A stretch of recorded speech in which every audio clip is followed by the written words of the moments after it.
It's high time for design grime. Graphic design, that is. After, oh god, it's been over a year.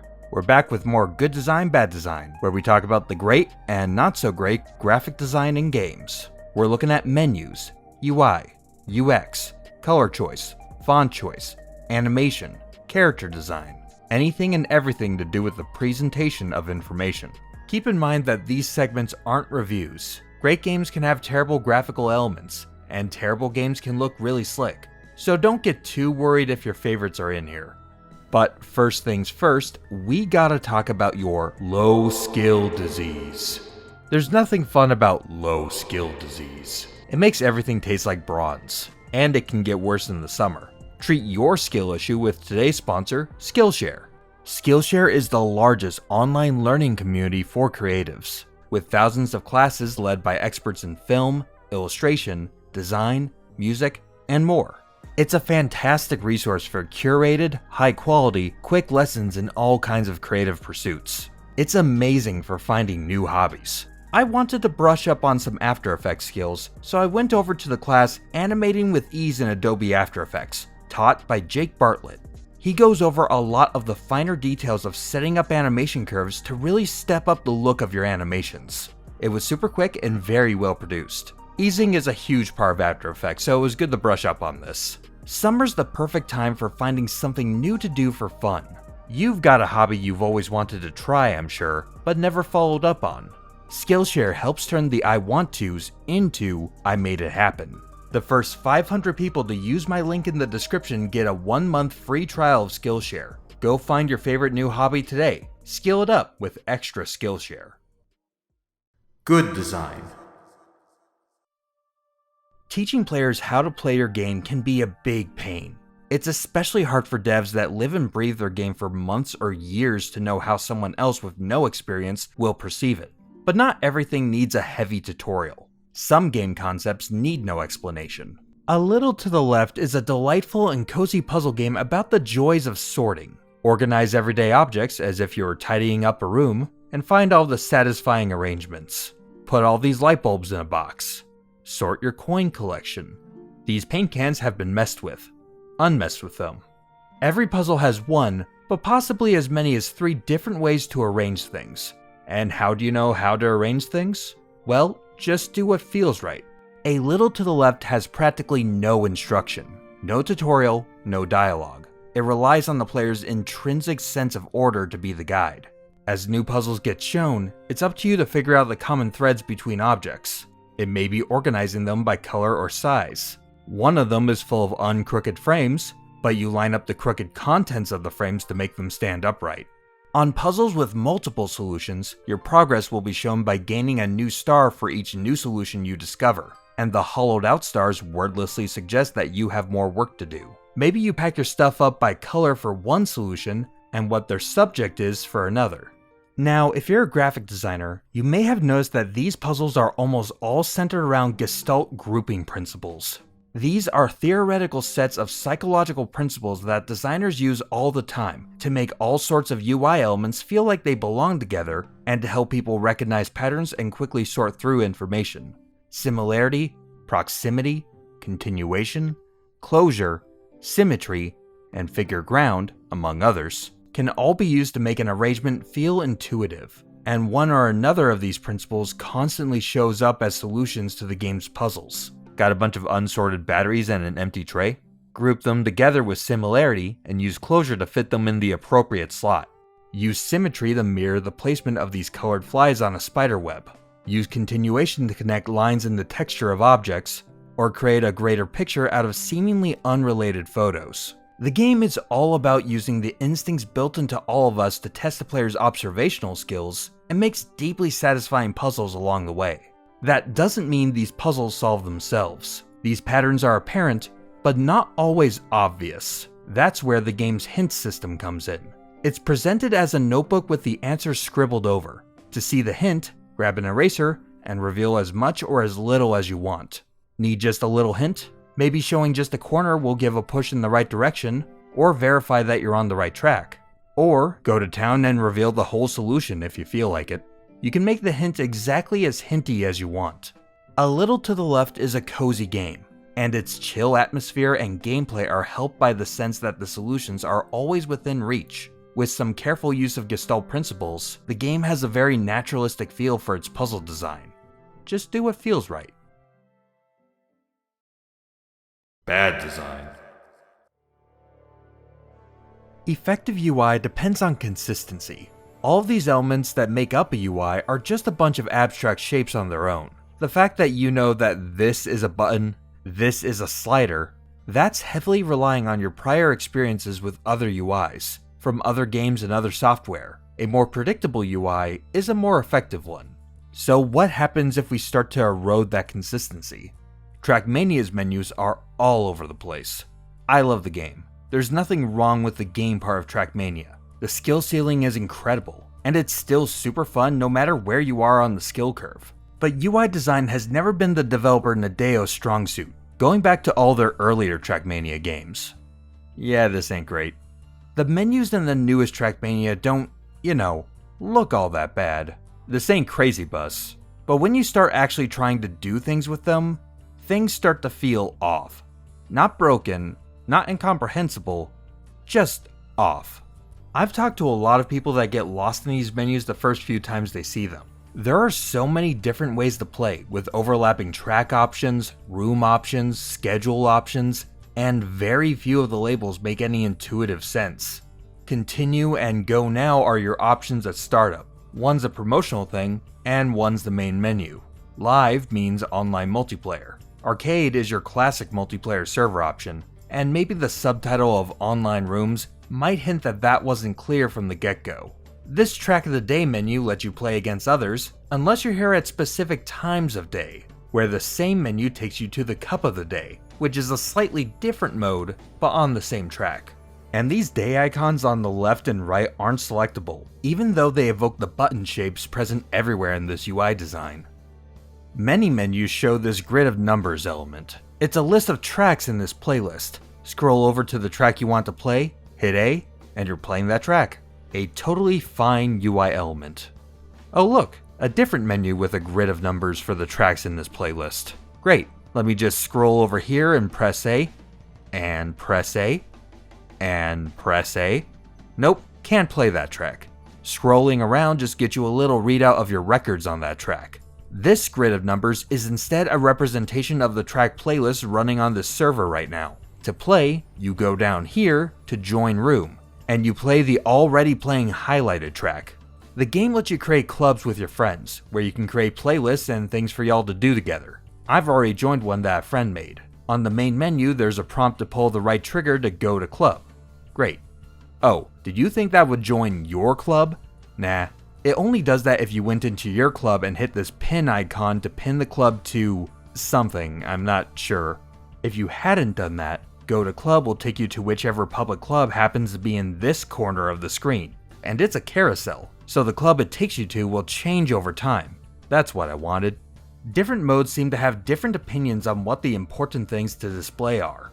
I just want to see the times, man. I've found a way to show gold, silver, and bronze medals without a mod, but not the author medal time or your PB in the same box. That still needs a mod. I've been rewriting this section several times as I found secret new ways to show the basic info I wanted.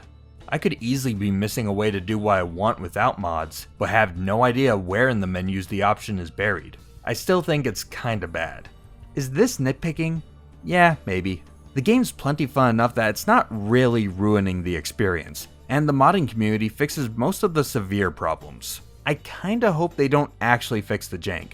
The series has been like this for so long that it's endearing in a way. I do love being able to create a graphical nightmare of a club tag. Maybe it's not so bad after all. Never changed, Nadeo. Good design.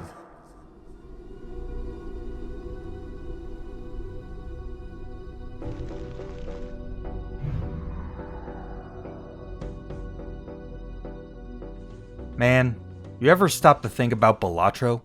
I do. I love this thing. It's just video poker.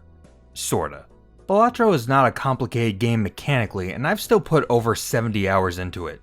Recently, Balatro's developer, Local Thunk, posted a video he saved from 2 weeks into development. The jokers are missing, but you can still tell that this thing is proto-Balatro for sure. But even though this video feels like Balatro, it doesn't really feel like Balatro, you know? The differences get at something else I like to think about: polish. Lots of people talk about adding polish to a game, but what does that exactly mean? If you wanted to elevate a game by polishing it, what exactly would you add? If you compare the early Balatro to the final game, you see how many improvements it involves and how small they can be. For one, there are lots more animations. The original feels way more static, and the current one is filled with movement. Right off the bat, the title screen looks great. There's constant motion. The swirling background is hypnotic. The new unlock's exclamation icon is moving. Not constantly, not dramatically, just a small punctuation. The UI elements jump off of the swirling background. Drop shadows on every button and underneath the logo add dimension to a flat surface. Hover over one of these, and it dims just a little bit. Clicks make a light tick sound to confirm. Start the game, and more details appear. A transition animation and a whoosh to start you off. Look at the motion of the cards. Even when they're not doing anything, they're not standing still. They're swaying just a little bit. Hover over the card, and it's a whole different kind of motion. It jumps just a touch, then pivots in the air. It's never static. It even tilts alongside your cursor, giving it a more tactile feel. There's animation in the pop-up text icon too. It doesn't just show you the text right away. The frame pops up first, then letters animate in one by one. But not the whole description, just the letters in the titles. The whole animation is complete in a matter of a few frames, as fast as you could read the info anyway, making sure the style doesn't get in the way of the element's purpose. The small blind, big blind, boss levels, and instructions animate in with a sound. Selecting a blind animates in the scoring panel, with the most important elements animating in separately, overshooting their mark and shrinking back into place. The cards are dealt into your hand, flying in from the top deck, flipping, and sorting themselves in place. Discards are tossed off screen. Playing cards sends them to the middle of the screen one at a time, and one by one their points are totaled, with a colored graphic behind for emphasis. The final game has a clear location for the points graphic to appear at, and a more low-key disappearing animation than this Windows Solitaire looking jumpy thing. One bit you might not notice at first is the difference in animation curves. Playing an animation at a constant speed is a little jarring. It looks nicer if the element in motion speeds up to pace rather than just starting there. Same thing with slowing something down right before it gets to the endpoint. That's called easing in and easing out. And if you take nothing else away, know that that one change will dramatically improve the way your animations look. And even if you get sick of watching the animations, dig into the settings and you can speed them up as fast as you want. Practically every UI element has some flourish. The booster packs in the store have a sheen layer on top, combined with the game's natural wobbly idle motion, and the sheen effect moves around just slightly. It's very understated, but it elevates the look of these packs. The vouchers too, same effect. The fire effect on the score is really satisfying. If you play one hand that KOs your scoring goal in one shot, your score will catch on fire. If you go way over, the fire gets bigger, the screen shakes, and you get a louder fire sound effect. And it doesn't just disappear at the end of the hand. The flame slowly dies down before flickering out. Love that thing. This isn't everything, but you get the point. Balatro's UI is a flood of subtleties, hypnotic motion, and a pleasant drone to ease you into the groove. Whatever game you love the look of, dig into its smallest details. That's where you'll find the craft. Good bad design. Now, at the beginning of each of these episodes, I say that the segments are about the presentation of information, the process of communicating to the player, good and bad. But could you make a game that presents information so badly, it becomes good again? Lethal Company is everyone's favorite Lovecraftian sci-fi horror party game. You and your friends are minimally trained co-workers, whose job is to collect scrap from abandoned facilities on distant moons, then sell it to Jeb to meet your quota and survive another few days. Did I say abandoned facilities? I guess it depends on whether the Bracken is a person or not.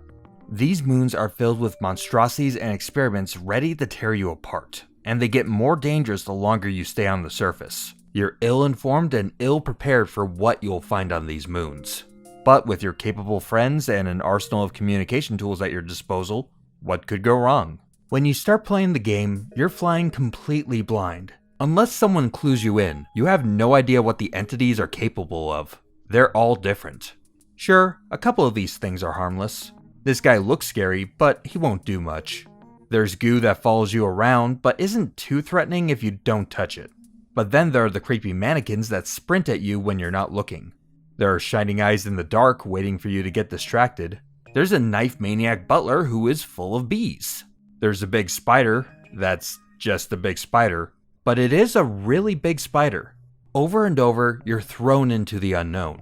You have no idea what could be waiting for you around the corner, or how to deal with it, if you can even deal with it at all. Make a few wrong moves, and you'll get to trade stories with the rest of your dead teammates in the lobby as you wait for the next run.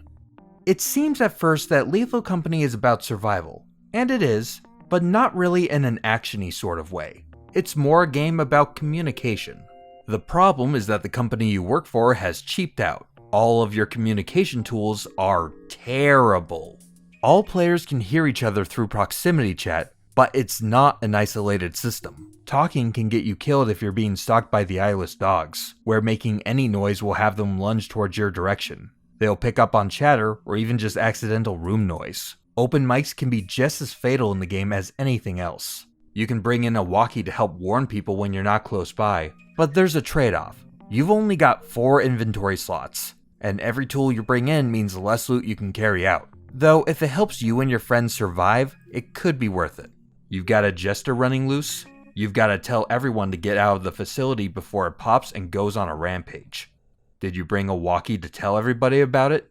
Good thinking. But did they? If someone stays behind on the ship, they can monitor everyone through cameras and a radar screen.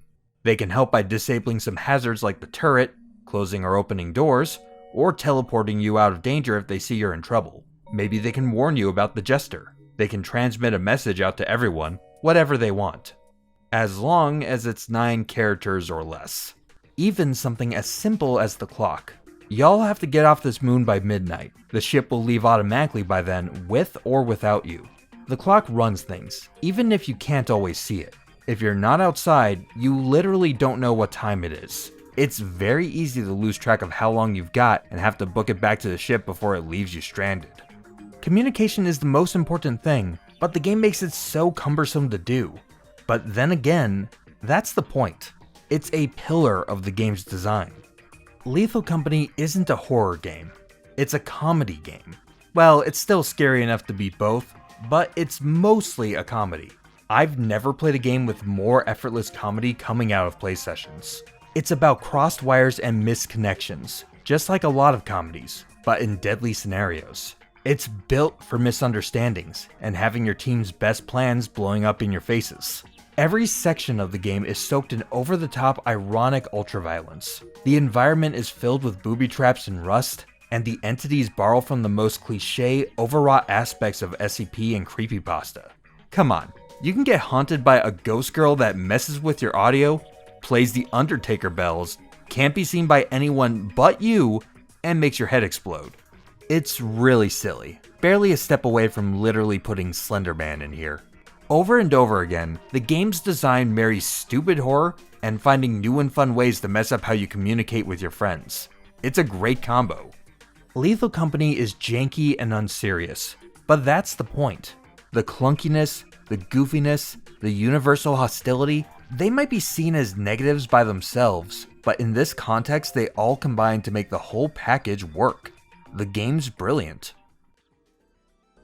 It's nice to be back talking about graphic design again. If you've got good candidates for the next good design, bad design in mind, shout them out in the comments and we'll take a look. Great graphic design is about thoughtful details. Pay attention to the small stuff. That's what really steps up the aesthetic of any game.